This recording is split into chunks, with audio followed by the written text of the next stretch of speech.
Le 24 février dernier, pour les Césars, il aurait pu être sur la scène de l'Olympia, comme Noémie Merlan, Anouk Grimberg ou Louis Garrel, ses complices de l'innocent.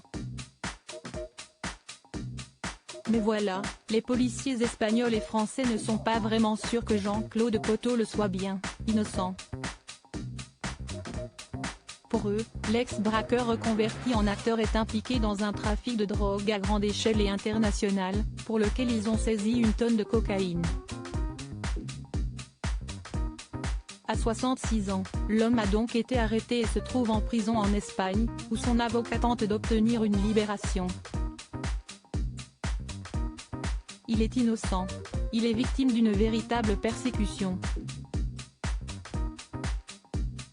La seule erreur qu'il a faite, si est-il de déjeuner 2 ou 3 fois avec des vieux copains, dont l'un est lié au trafic, a-t-il expliqué, pour le moment sans résultat.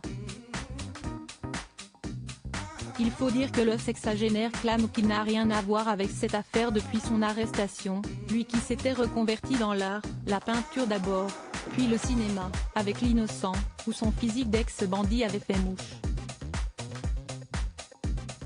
Et la nouvelle a complètement atterré l'équipe de tournage, particulièrement le réalisateur, Louis Garrel, qui s'était attaché à lui.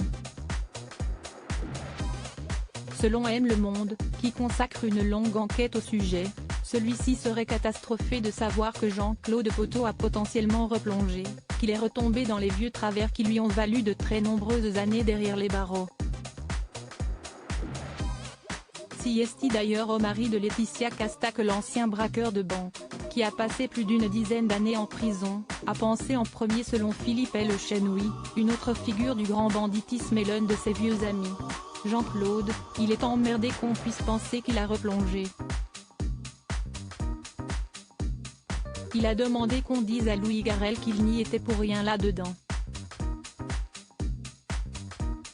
Le réalisateur pourra-t-il se laisser convaincre ? Pour le moment en tout cas, il n'a fait aucun commentaire sur celui à qui il avait fait vivre son premier tapis rouge, en mai dernier, au Festival de Cannes.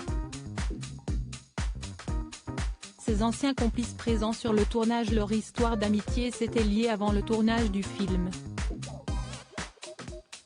Au moment de la préparation des scènes, Louis Garrel lui demande de l'aide pour que tout soit crédible. Rapidement, il évolue et finit par lui proposer un rôle. Jean-Claude avait un charisme et je sens assez bien les gens qui n'ont jamais fait de cinéma mais qui peuvent jouer. Je lui ai demandé de faire une audition.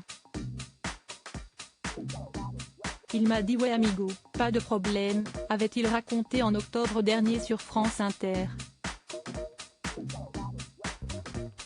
Une audition qui fait mouche et le voilà comme un poisson dans l'eau sur le tournage, quasi aux manettes de la longue scène de braquage du film avec certains de ses anciens complices.